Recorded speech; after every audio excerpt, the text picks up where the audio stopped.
नमस्कार, वास्तु लिविंग में आप सभी दर्शकों का बहुत बहुत स्वागत। मैं हूं विकास नांगिया। दर्शकों, एक नया एपिसोड और नया विषय लिए हम हाजिर हैं हमारी वास्तु और फंक्शुई कंसल्टेंट पल्लवी छिल्लावाड़ा जी के साथ। सालों से सप्ताह दर सप्ताह, महीने दर महीने, साल दर साल आपका साथ हमें मिलता चला आया है और आज वास्तु लिविंग एक नए मकाम पर पहुंच चला है।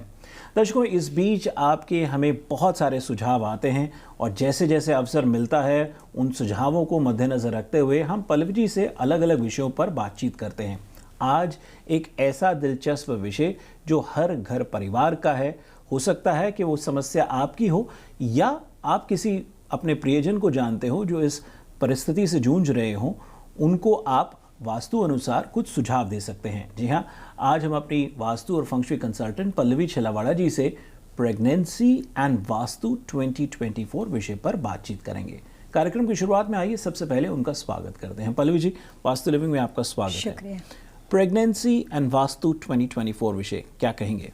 बहुत अच्छा विषय है। जैसे कह सकती हो कि जब बात प्रेगनेंसी की होती है, बच्चों के बारे में होती है, तो हर घर परिवार के लोगों में एक उत्सुकता होती है कि हमारे घर में एक नई उम्मीद आएगी। बच्चे के लिए किलकिलाटी पूरे घर में जब गूंजती है तो हर परिवार को ऐसा होता है कि एक बहुत ज़्यादा एक्साइटमेंट हो जाता है। बिल्कुल। बेबी के आने की शुरुआत से पहले ही लोग अपना प्रिपरेशन करना शुरू कर देते हैं। पूरे घर का माहौल बदल जाता है और बच्चे के आ जाने के बाद तो पूरे घर के सारे तौर तरीके और सिस्टम ही बदल जाते हैं। तो ऐसा मैंने बहुत घरों में देखा है। लेकिन काफ़ी बार ऐसा होता है कि हम निरंतर कॉन्स्टेंटली ऐसी उम्मीद में जीते हैं कि आज हमारी इच्छा पूरी होगी, कल हमारी इच्छा पूरी होगी। लेकिन कई बार बहुत सारी वजह हो सकती है जिसकी वजह से लोगों के लिए ये बहुत बड़ा विषय बन जाता है या कई बार चिंता का विषय बन जाता है। प्रेगनेंसी एंड वास्तुशास्त्र का बहुत गहरा संबंध है। बहुत सारे लोगों को लगता होगा कि प्रेगनेंसी तो भगवान की देन है, मेडिकल साइंस का सब्जेक्ट है। बिल्कुल सही बात है, लेकिन वास्तुशास्त्र और प्रेगनेंसी का भी बहुत गहरा संबंध है और साथ में 2024 और प्रेगनेंसी का भी बहुत अच्छा एक तालमेल है जो आपको छोटे छोटे की वास्तु के टिप्स से आपकी बहुत सारी उम्मीदें, बहुत सारी आशाओं को ये सार्थक कर सकता है। हमारी पूरी कोशिश ये है कि जिन घर परिवार के अंदर फ़िलहाल ऐसी कोई भी बात है, जो कपल अपनी फैमिली को आगे बढ़ाना चाहते हैं, जिनके दिमाग में ऐसा सोच है कि 2024 में हम बेबी के लिए प्लानिंग करेंगे या अपने परिवार को आगे बढ़ाएंगे, उन लोगों को मैं छोटी छोटी टिप्स देना चाहती हूँ। पहले ये समझते हैं कि वास्तुशास्त्र और प्रेगनेंसी में क्या दिशाओं का सीधा संबंध है जी। तो वास्तु के अनुसार जब कभी आप किसी भी घर में जाते हो, अपार्टमेंट बिल्डिंग में हो, टाउन होम में हो, रेंटल प्रॉपर्टी हो और आपकी खुद की है, तो जहाँ पे भी आप अपने घर परिवार को आगे बढ़ाना चाहते हो, आपको उस घर में सबसे पहले देखना है नॉर्थ ईस्ट दिशा, यानी कि ईशान कोण। वास्तु के हिसाब से कुछ ऐसे वास्तु दोष हैं जो बहुत बार ऐसा होता है कि हम डॉक्टर के पास जाते हैं, डॉक्टर कहते हैं कि आपको कोई प्रॉब्लम ही नहीं, यू आर एब्सोल्युटली फाइन, आप बिल्कुल फिट हो, लेकिन उसके बावजूद भी जो हमारे एक्सपेक्टेशन होते हैं वो फुलफिल नहीं होते हैं। तो यहाँ पे भी बात वास्तु दोष की आती है कि उस कंडीशन में बहुत बार वास्तु कंसल्टेंट को बुलाया जाता है कि भैया देखिए कि यहाँ पे ऐसी क्या प्रॉब्लम्स है कि जिसकी वजह से जिन घरों में बार बार मिसकैरेज हो जाता है, कंसीव करना मुश्किल होता है या किसी की भी वजह से कोई प्रेगनेंसी या इश्यू प्रॉब्लम्स होती है, तो वहाँ पे वास्तु कंसल्टेंट को डेफिनेटली बुलाया जाता है। तो सबसे पहले कंसल्टेंट ये देखते हैं कि उस घर के नॉर्थ ईस्ट कॉर्नर में क्या क्या रख रखाव रखा हुआ है। तो वास्तु ये कहता है कि छोटे बच्चे के लिए या कोई भी तरह का, जेंडर की बात नहीं चल रही, लेकिन जब कभी भी बात प्रेगनेंसी की होती है तो नॉर्थ ईस्ट कॉर्नर को सबसे ज़्यादा इम्पोर्टेंट कॉर्नर माना जाता है। और जिन घरों में नॉर्थ ईस्ट कॉर्नर में कोई भी तरह के टॉयलेट बाथरूम की व्यवस्था हो, first floor, second floor, basement, किसी भी फ्लोर पे हो, जिन घरों में नॉर्थ ईस्ट कॉर्नर में कोई भी तरह के पाउडर रूम की व्यवस्था हो, जो कम यूज़ होता हो, ज़्यादा यूज़ होता हो, और जिन घरों में नॉर्थ ईस्ट कॉर्नर में पूरे प्रॉपर्टी के पूरे लॉट की सीवर लाइन बनी हुई हो, या जिन घरों में नॉर्थ ईस्ट कॉर्नर में सेप्टिक टैंक की व्यवस्था हो, ऐसे तमाम घरों में प्रेगनेंसी कंसीव करना बहुत ही मुश्किल हो जाता है। और वास्तु दोष की निशानी सबसे ज़्यादा ये मानी जाती है कि कोई भी तरह का ड्रेनेज आउटलेट, सेप्टिक टैंक की व्यवस्था, पाउडर बाथरूम की व्यवस्था, मास्टर बेडरूम या कोई भी तरह के टॉयलेट बाथरूम जो है, जिन घरों में नॉर्थ ईस्ट कॉर्नर यानी कि ईशान कॉर्नर में होते हैं, वहाँ पे प्रेगनेंसी एक वास्तुदोष की निशानी की वजह से किसी भी वजह से उसमें डिले हो जाता है और वहाँ पे रहने वाले जो परिवारजन है वो वास्तुदोष की वजह से प्रॉब्लम को फेस करते हैं। तो सबसे पहले ये जानना चाहिए कि वास्तु दोष में किस तरह से उसको रेक्टिफाई किया जाए या किस तरह से उसके उपाय किए जाएंगे। पल्लवी जी, बहुत अच्छी जानकारी और शुरुआत से आपने एक अच्छी बुनियाद बना दी जहां से दर्शक हमारे से जुड़ सकेंगे, और ख़ासतौर पे जहां घर परिवार में प्रेगनेंसी को लेकर के बातचीत होती है, कभी कभी मन मुटाव भी हो जाता है, तो इस एपिसोड से बहुत से दर्शक जुड़ पाएंगे। ख़ास इसलिए भी कि पेरेंट्स इस बात को चिंतित होते हैं कि भाई उनके ग्रैंड किड्स नहीं हो रहे, बच्चे जो जो यंग कपल्स हैं जो वो are planning to go for to expand their family, उसमें भी काफ़ी दफ़ा चर्चा होती है। साइंस देखिए अपनी और बहुत तरक्की कर गया है, और साइंस का सहारा हमेशा आपको लेना ही चाहिए। ये हमारा आपको निरंतर सुझाव रहेगा कि अपने डॉक्टर्स की एडवाइस को आप निरंतर सुनते रहिए, लेकिन वास्तु अनुसार भी आपको जो सहयोग मिल सकता है उसका भी आप पूरा लाभ उठाइए। पल्लवी जी, वास्तु लिविंग क्योंकि दर्शकों का एक कार्यक्रम है और दर्शकों का ही ये सुझाव था, हम इस विषय को लेकर के आए, तो कई दफ़ा कुछ पेरेंट्स ऐसी बात लिखते हैं कि भाई देखिए हमारा बच्चा तो पहले शादी देर से करता है, बायोलॉजिकल साइकिल निकल जाती है, कुछ लोगों ने अपने एग्स को फ्रीज भी किया हुआ है। इस तरह की बातें लोग लिखते हैं और खुल के लिखते हैं कि क्या क्या परिस्थिति उनके साथ बनी हुई है।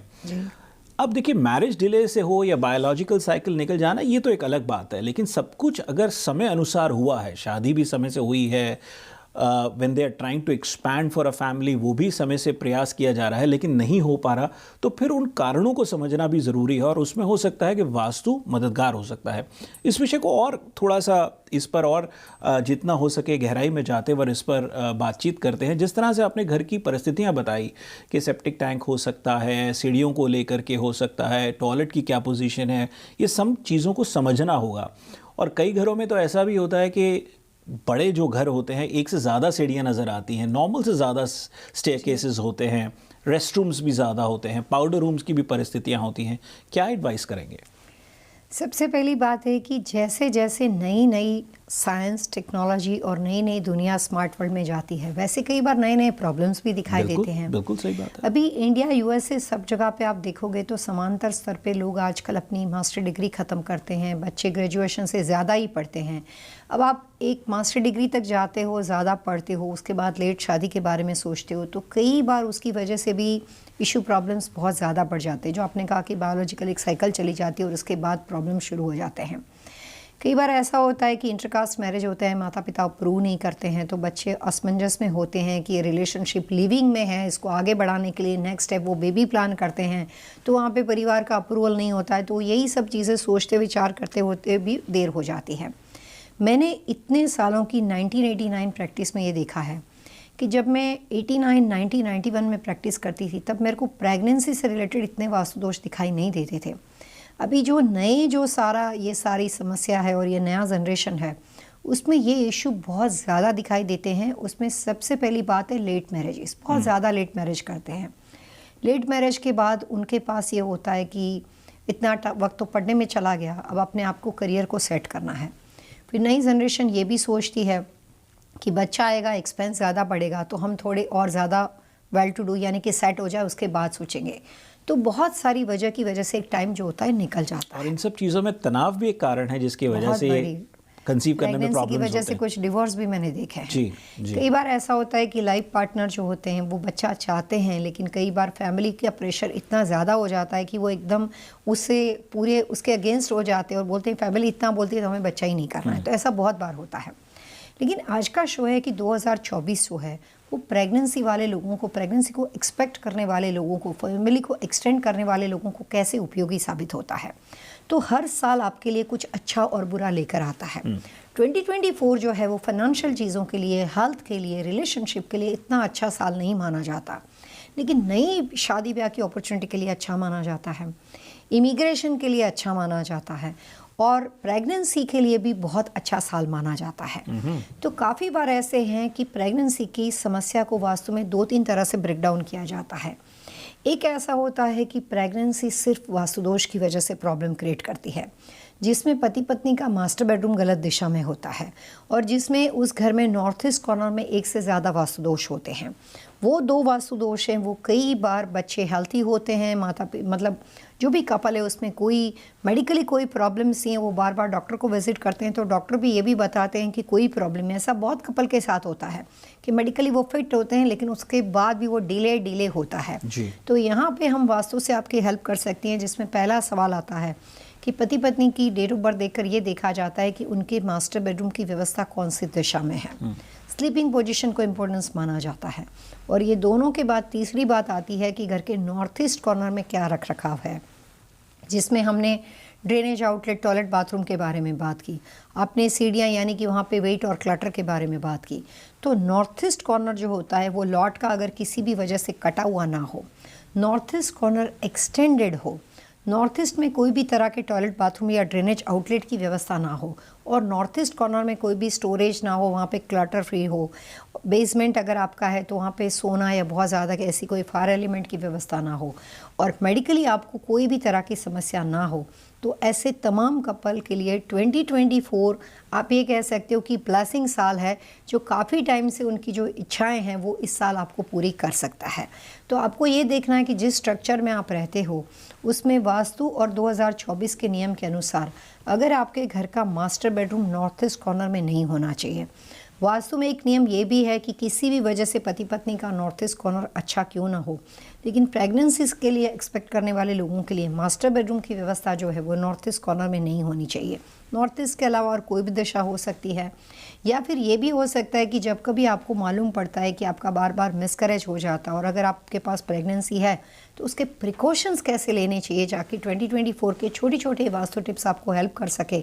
तो यही दोनों चीज़ें मैं आपको बताना चाहूँगी कि प्रेगनेंसी के लिए वास्तु की क्या टिप्स है, और अगर आप किसी भी वजह से बार बार मिसकैरेज का सामना कर रहे हो और बहुत लंबे अरसे के बाद आपको कोई अच्छी न्यूज़ या आपके पास गुड न्यूज़ है, तो आप अपनी खुशी को कैसे मेंटेन कर सकते हो। पल्लवी जी, एक छोटा सा ब्रेक लेते हैं। ब्रेक के उस पार आपसे ये जो तमाम टिप्स का आपने जिक्र किया बहुत ज़रूरी हैं, इनको बेहतर समझेंगे, रफ्तार देंगे बातचीत को, बहुत जल्द हाजिर होंगे। पल्लवी जी, कार्यक्रम में आपका एक बार फिर से बहुत बहुत स्वागत। शुक्रिया। ब्रेक से पहले कुछ टिप्स का आपने उदाहरण दिया, कुछ बातें आपने हमारी और रखी और दर्शकों के समक्ष रखी कि इसमें यह देखना ज़रूरी है कि कपल्स किस डायरेक्शन में सो रहे हैं, उनकी बेड की डायरेक्शन क्या है, और कई टिप्स, कई उदाहरण आपने दिए। चलिए उसको हम एक एक करके समझना शुरू करते हैं। यहाँ से आगे क्या गाइड करेंगे? सबसे पहले 2024 के बारे में बात चल रही है, तो 2024 की ये सीरीज़ है। 2024 में फॉर्चुनेटली बहुत ही अच्छी और ऑस्पिशियस ऑस्पिशियस दिशा घर का नॉर्थ ईस्ट कॉर्नर माना जाता है। तो 2024 में नॉर्थ ईस्ट दिशा से रिलेटेड जितने भी छोटे छोटे किसी भी वजह से आपके प्रॉब्लम्स रहे हो या किसी भी वजह से आपको वहाँ पे सफलता नहीं मिलती हो, और अगर आपकी अपनी डेट ऑफ बर्थ के अनुसार नॉर्थ ईस्ट आपकी सबसे लकी दिशा हो, तो ऐसे तमाम लोगों को नॉर्थ ईस्ट में छोटे छोटे वास्तु के टिप्स को अप्लाई करने से ये साल जो है वो ट्रेमेंडस फ़ायदा कर सकता है। और वास्तुशास्त्र के प्रिंसिपल के अनुसार नॉर्थ ईस्ट कॉर्नर जो होता है वो बेबी और इशू के लिए बहुत ही सही दिशा मानी जाती है। तो जो लोगों के लिए 2024 में किसी भी वजह से अपने परिवार को आगे बढ़ाने की मंशा है, इच्छा है, उन तमाम लोगों के लिए ये गॉड गिफ्टेड ब्लेसिंग साल है।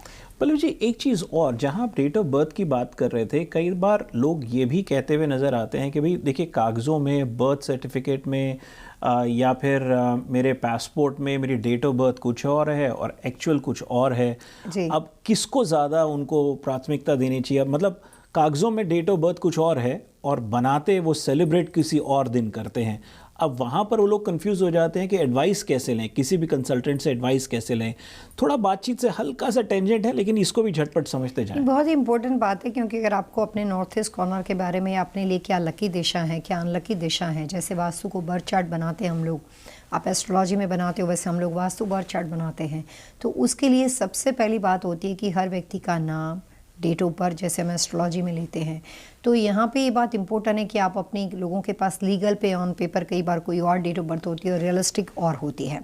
तो उस कंडीशन में जब हमें क्लाइंट आता है तो हम लीगल पेपर वाली डेट ऑफ बर्थ को नहीं लेते हैं, रियल वाली लेते हैं जो उनकी रियल डेट ऑफ बर्थ है। जिस आप कह रहे हैं कि पेपर वाली नहीं लेते हैं, जिस डेट को वो सेलिब्रेट करते हैं। नहीं, सेलिब्रेट नहीं, जो भी रियल हो, सेलिब्रेट करते हो नहीं करते हो दूसरी बात है जी। लेकिन डेट ऑफ बर्थ दो तरह की होती है, एक लीगल ऑन पेपर होती है, एक रियल वाली होती है। तो जो रियल वाली डेट ऑफ बर्थ होती है उसको कैलकुलेट किया जाता है, लेकिन उसमें भी कई बार लोग 2 कदम आगे होते हैं। कई बार ऐसा होता है कि उनको actual real date of birth मालूम ही नहीं होती है। अब देखिए, कुछ जनरेशनल गैप है। एक परिस्थिति ऐसी है जहाँ पे एक्चुअल में पेरेंट्स को, एल्डर्स को पता ही नहीं है और उनको भी नहीं पता, और क्योंकि उन्होंने कभी इस बात का ध्यान नहीं दिया तो उन्होंने अपने बच्चों का भी टाइम ऑफ बर्थ तो भूल ही जाइए, मतलब दिन और साल में, हाँ बिल्कुल वो फर्क आया हुआ है। अब इसमें जब उनको 100% अपने बारे में कोई भी ईयर मंथ डेट कुछ भी नहीं मालूम होता है, तो उस कंडीशन में एक बहुत ही सिंपल तरीका होता है। पूरे अमेरिका में बहुत सारे लोग मेरे पास डेट ऑफ बर्थ वेरीफाई करवाने के लिए आते हैं, जिनके पास 2-2 डेट ऑफ बर्थ होती है, सही नहीं होती है। तो हमारी इसमें मास्टरी है और बहुत ही सिंपल हिसाब किताब है। जैसे एक माता पिता को कई बार बताते हैं कि आपके संतान बहुत तेजस्वी होंगे, आपको एक बेटी होगी, एक बेटा होगा, बहुत बार बताते हैं।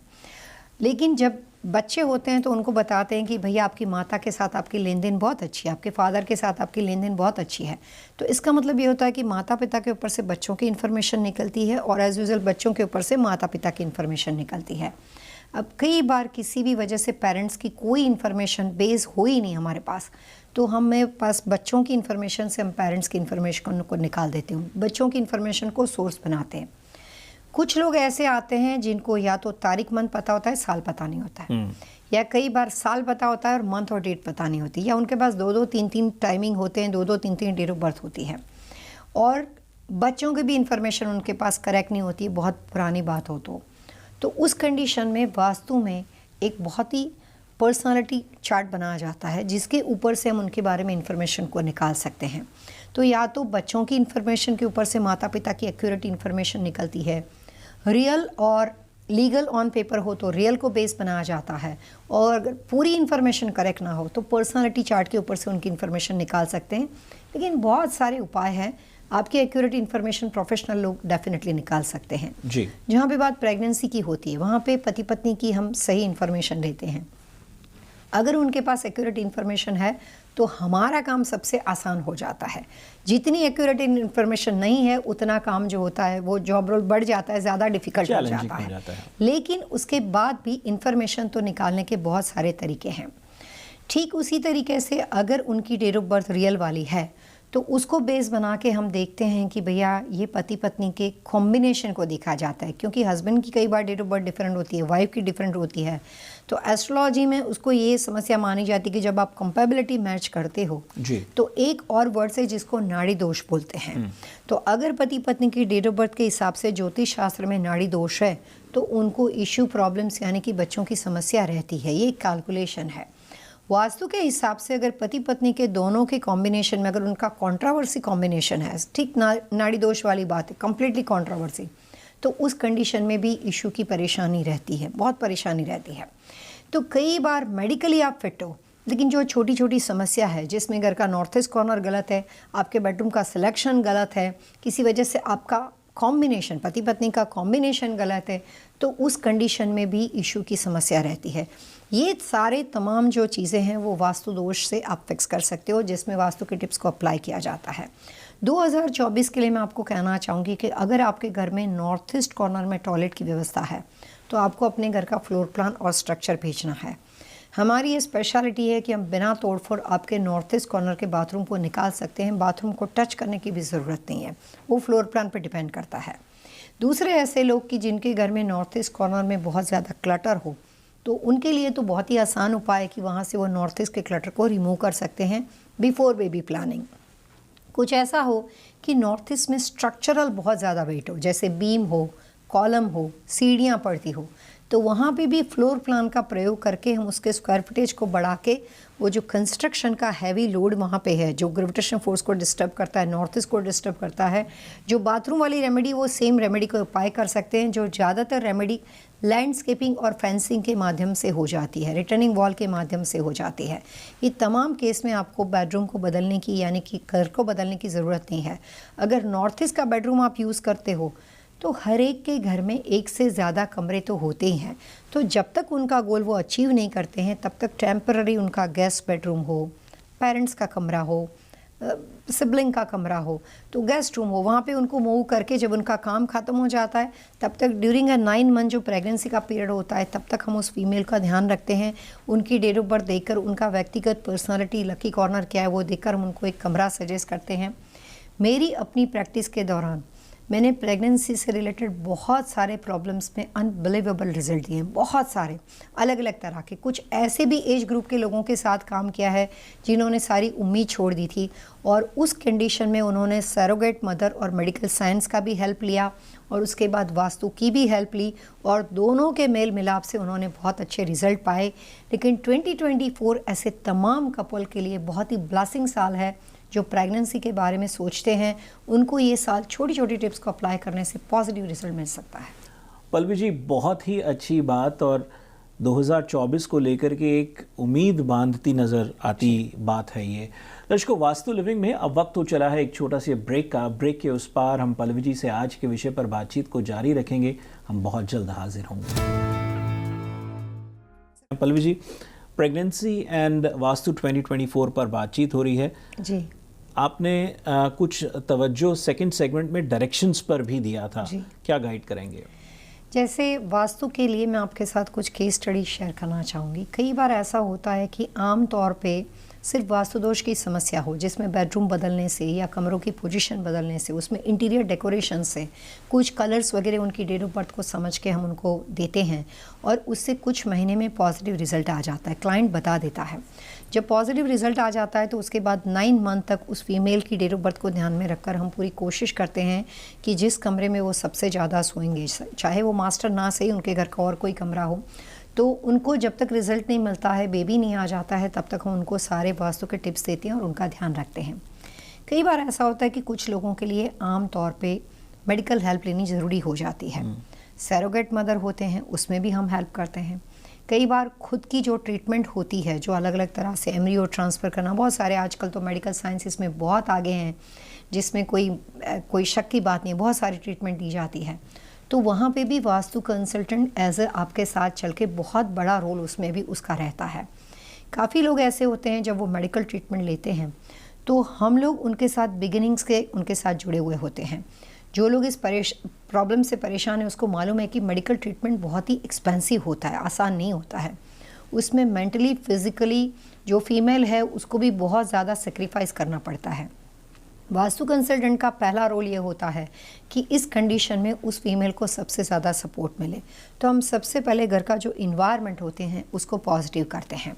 उनके जो पार्टनर्स होते हैं, जो उनके हस्बैंड होते हैं, उनको सबसे ज़्यादा सजेशन दिया जाता है कि इनकी टेक केयर करना। अगर वो वर्किंग वूमन है, एक्टिव वूमन है, उनके ऊपर जॉइंट फैमिली है, घर का बहुत ज़्यादा प्रेशर है, घर की बहुत ज़्यादा उनके ऊपर जिम्मेदारियां हैं, तो उनके पार्टनर से उम्मीद की जाती है कि उनको थोड़ा रिलैक्स हो जाए, रेस्ट मिले और उनका ध्यान सबसे ज़्यादा रखा जाए। और ज़्यादातर ये सारी जो ट्रीटमेंट के अंदर वास्तु कंसल्टेंट का सजेशन होता है वो पति पत्नी दोनों के लिए इक्वल होता है। जितना ध्यान हम उनकी वाइफ का रखते हैं, उनके हस्बैंड को भी उतने ही छोटे छोटे उनकी डेट ऑफ बर्थ से सजेशन दिए जाते हैं। और तीसरा होता है घर का ईशान कॉर्नर, यानी कि वाइफ की डेट ऑफ बर्थ उसका लकी कॉर्नर, उसका हेल्थ कॉर्नर, हस्बैंड की डेट ऑफ बर्थ उसका लकी कॉर्नर, उसका हेल्थ कॉर्नर और घर का ईशान कॉर्नर। ये तीनों को मिला के, ये तीनों के कॉम्बिनेशन से प्रेगनेंसी प्रॉब्लम्स के लिए वास्तु कंसल्टेंट आपको बहुत अच्छा रिजल्ट देते हैं। पल्लवी जी, चलते चलते झटपट थोड़ा ये जो आपने प्रोडक्ट रेमेडी की बात करी, और देखिए पहले सेगमेंट में आपने कहा था कि अब घर में तो हो सकता है बहुत सारे सदस्य हों, हो सकता है जॉइंट फैमिली हो, लेकिन बेडरूम का रखरखाव सबसे महत्वपूर्ण हो जाता है। तो चलते चलते प्रोडक्ट रेमेडी और बेडरूम के रखरखाव को भी झटपट जान लें आपसे। वास्तु में प्रेगनेंसी के लिए मैं एक बात ज़रूर कहना चाहूँगी कि मेरे इतने सालों की प्रैक्टिस में मैंने देखा है कि जब कभी कहीं पे भी मेडिकली प्रेगनेंसी कोई इशू हो या कोई भी तरह का प्रेगनेंसी का इशू हो, तो मैंने कभी भी मास्टर बेडरूम साउथ वेस्ट में सजेस्ट नहीं किया है बेबी कंसीव करने के बाद। कंसीव से पहले हो सकता है अगर उनकी लकी दिशा है तो, लेकिन उसके बाद मैंने कभी भी साउथ वेस्ट को सजेस्ट नहीं किया और साउथ यानी कि दक्षिण दिशा को सजेस्ट नहीं किया। ये मैं आपके साथ अपनी प्रैक्टिस का अनुभव शेयर करती हूँ क्योंकि मैंने पॉजिटिव रिजल्ट बहुत लिए हैं और जितनी बार मैंने ये इस तरह के कपल को हेल्प की है, मुझे सबसे बड़ा फ़ायदा ये होता है कि जब भी बेबी आता है उनके अपने इन लॉस, उनके अपने माता पिता से पहले बच्चे की तस्वीर मेरे पास आ जाती है थैंक यू के तौर पे, और वो मुझे सबसे ज़्यादा सुखद अनुभव करवाती है, बहुत अच्छा लगता है। तो बेडरूम सिलेक्शन जो होता है वो उस वक्त कॉमन वास्तु के हिसाब से नहीं लिया जाता है। ड्यूरिंग अ प्रेगनेंसी से पहले या बिफोर प्रेगनेंसी आप उनकी लकी दशा का इस्तेमाल कर सकते हो पति पत्नी के लिए। ड्यूरिंग अ प्रेगनेंसी मैंने ज़्यादातर नॉर्थ ईस्ट कॉर्नर का प्रयोग किया है किसी वजह से उस घर में नॉर्थ ईस्ट कॉर्नर कटा हुआ हो या मेरे को लगता है कि स्ट्रक्चरल यहाँ पे ये ठीक नहीं है, तो उस कंडीशन में मैंने second the best option north लिया है और third the best option east लिया है। और उस तरह के कपल के लिए स्लीपिंग पोजीशन, या अगर सिर्फ वाइफ्स होती है तो स्लीपिंग पोजीशन बहुत ज़्यादा इंपॉर्टेंट होती है। और वहाँ पे मैंने कभी भी उनको वेस्ट टू साउथ नहीं सुलाया है, साउथ टू नॉर्थ नहीं सुलाया है, और नॉर्थ टू साउथ तो समस्या मतलब हो ही नहीं सकता है। बेस्ट अच्छे रिजल्ट के लिए एज अ कंसल्टेंट मैंने अपनी प्रैक्टिस में उनको हमेशा ईस्ट टू वेस्ट सोने की सलाह दी है। तो ये उनके लिए रूम सिलेक्शन और स्लीपिंग पोजीशन होती है। दर्शकों, वास्तु लिविंग के आज के एपिसोड में इतना ही। बहुत महत्वपूर्ण जानकारी हमें पल्लवी जी ने दी। यदि पल्लवी जी से आप सीधा संपर्क करना चाहते हैं तो सरल आसान तरीका है।